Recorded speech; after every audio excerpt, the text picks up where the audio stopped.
Bismillahirrahmanirrahim. This is lecture 4, chapter number 2, cell membrane, and subject cell biology. So today we will study about the cell membrane. That what is cell membrane? So cell membrane is also known as plasma membrane and also known as cytoplasma membrane, and historically referred to as the plasma lemma. So there is no need to confuse, और इस तरह की कोई confusion की ज़रूरत नहीं है कि अगर कोई आपसे कहे कि सेल मेम्ब्रेन क्या है तो मीन के प्लाज्मा मेम्ब्रेन के बारे में भी कह रहा है। प्लाज्मा मेम्ब्रेन क्या है, साइटोप्लाज्मा मेम्ब्रेन क्या है, प्लाज्मा लेमा क्या है, सारे क्या है, ये सारों के अगर जो भी नाम इन चारों में से लिया जाए तो इसका मतलब ये होगा कि ये क्या है, सेल मेम्ब्रेन है। और सेल मेम्ब्रेन क्या है, वो आउटर मोस्ट कवरिंग है, outer most covering of the animal cell and the second most covering or layer of the plant cell।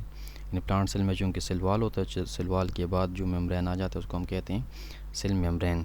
और ये सेल मेम्ब्रेन इसका काम क्या है, ये सेपरेट कर लेते हैं interior of all cells from the outside environment, मतलब external space which protect the cell from its environment.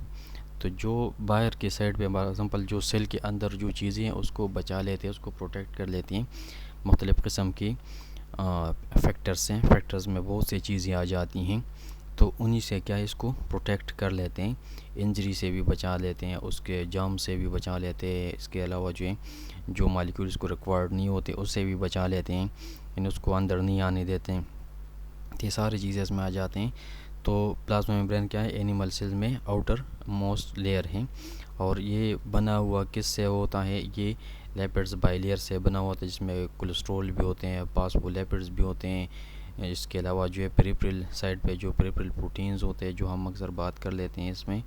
इसके अलावा जो है ग्लाइकोकेलेक्स होते हैं, उसमें साइटोस्केलेटन होता है, कार्बोहाइड्रेट होते हैं, मुख्तलिफ जो हैं ऑर्गेनिक इनऑर्गेनिक मटेरियल उसमें पाए जाते हैं।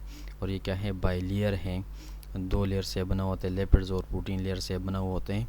और इसके अलावा जो है और भी बहुत से इंग्रेडिएंट्स में पाए जाते हैं, जो कि इसी को हम यहाँ नीचे इसी डायग्राम में देख सकते हैं। देखिए ग्लाइकोलिपिड्स के बारे में कहते हैं, ग्लाइकोमिन कार्बोहाइड्रेट और लिपिड्स जब कंबाइन हो जाते हैं, कोलेस्ट्रॉल भी पाए जाते हैं, इंटीग्रल प्रोटीन जो कि यहाँ से वहाँ तक जो है इसमें पाए जाते हैं, पेरिफेरल प्रोटीन जो साइड्स पे पाए जाते हैं, ऊपर साइड पे चैनल प्रोटीन जो है जिसके थ्रू जो है अगर कोई चीज़ इस तरह है कि वो मेम्ब्रेन नहीं छोड़ता, वहाँ पर ज़रूरत है तो वहाँ पे परमिएज प्रोटीन वो जो है आ जाते उसको लेके जाते हैं।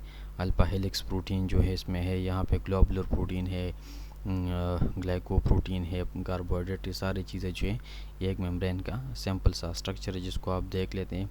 और मुख्तलिफ प्रीवियस क्लासेस में भी आप लोगों ने पढ़ा होगा, तो इसको डिटेल में फिर जिसकी जो टॉपिक्स है उसको नेक्स्ट लेक्चर में पढ़ते हैं कि उसको और इसकी क्या क्या केमिकल कंपोजिशंस का क्या है, स्ट्रक्चर किस तरह है।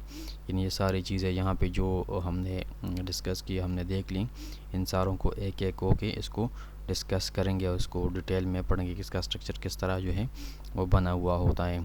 तो ये था हमारे पास सेल मेम्ब्रेन।